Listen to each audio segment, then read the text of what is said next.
This video will be on something very important in the book of Genesis, chapter 11, verse 1 to 9. It has to do with two words, the Tower of Babel. First of all, what does the tower mean, and what does Babel mean? Well, I began this investigation not only because I'm interested in the Bible, but in a magazine, and Gets, which is the Biblical Archaeology Review of the spring of 2026, there was an article that you can see here about the whole idea of that, and which is an article of a couple of pages, which is really fascinating. But you can see a picture here, first of all, of the tower. In this particular picture, you can see that tower does not seem to be completely finished. You'll notice up here, it's not done yet. Now, the question in this article is, was it finished or was it not finished? And then it goes into several translations of the Bible, depending on how the Hebrew language is used. Some give the idea that it is finished and some that it is not finished. Now, the other interesting thing about this is that among all of the tarot cards, one of them is dealing with this. It's not called Babel, but it's called Tower. So what I have done, I have taken all of the ones I have that are my favorite. I have many on the tarot cards, but I've taken my favorites. One of them, of course, is by Aleister Crowley. One of them is by Paul Foster Case. One is by Tomberg. And the last one is by Schmackoff, and you see on the bottom there. Now, each of these deals with that. But what I have done in each of them, for example, if you go to where this particular thing is, for instance, let's take the first one by Crowley. What I've done, when you go to that particular page where you can read about it, also on the bottom I have written all of the others that I showed you and where it is in there, except for two additional things that I haven't told you about yet. Because if you go to Bibles and read it, you will sometimes get side notes on there which you will use. So I have chosen two. One of the Finis Dake Annotated Reference Bible that you can go to, and the Dake Bible in the Old Testament. It's on page 15 to 16 with the notes, which are very important.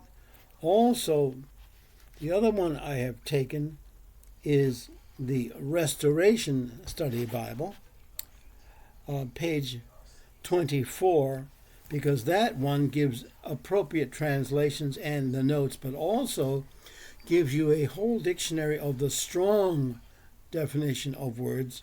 Of course, these would be the Hebrew words in that strong index. And it gives you a very careful definition of both words, tower and Babel. That's why I have added those two Bibles for Genesis 11, 1 to 9, as well as what's in the tarot cards. So if you read each of these, you will find out exactly how that interpretation is done. Tomberg goes into great detail, as you might expect, and he uses many other sources. Even though he was Catholic, he uses many other sources than you would expect. But the one with the most sources, of course, is this right here. This one has the most sources of any of them, even though it's not that long, but he uses all kinds of sources, some of which I have underlined and some which I have not.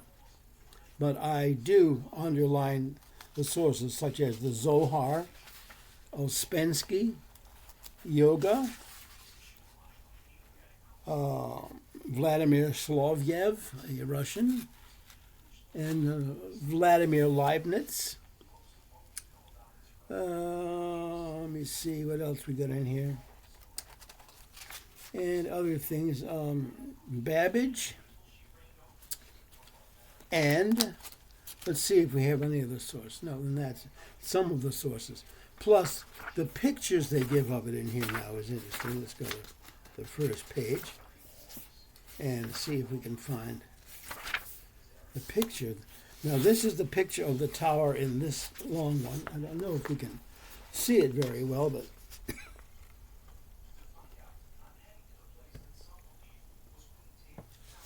there's a picture of it right there. Now, you see the lightning coming down on it, and you see all the people falling down. So the question is, was the Tower of Babel completed or not? Now, when it begins, the whole idea is that there was one language in the entire world, and that was Hebrew. That was everywhere. There were no divisions whatsoever in language anywhere. What then was the tower doing? The whole idea was the tower was being built by people to go up to or toward heaven so they could be as powerful as God. That is not something that God wants. He wants us to be able to find God through the witnesses of God, not through our own work. That's why the tower was taken down by lightning and other things, and you see most of those pictures of people falling or the tower being broken. But the point of this whole essay in most of these books is, was the tower completed before it was taken down, or was it in progress? That is why you must be careful of what translation you read, because it was written in Hebrew. And Hebrew was the language of all the world at the time that was written. Then, after that happened, there was what we call the confusion of languages. That is to say, people spoke in different parts of the world in different languages, and therefore they could not understand one another. That is why Babel is a word defined as confusion or misunderstanding, or types of sound that are not understood.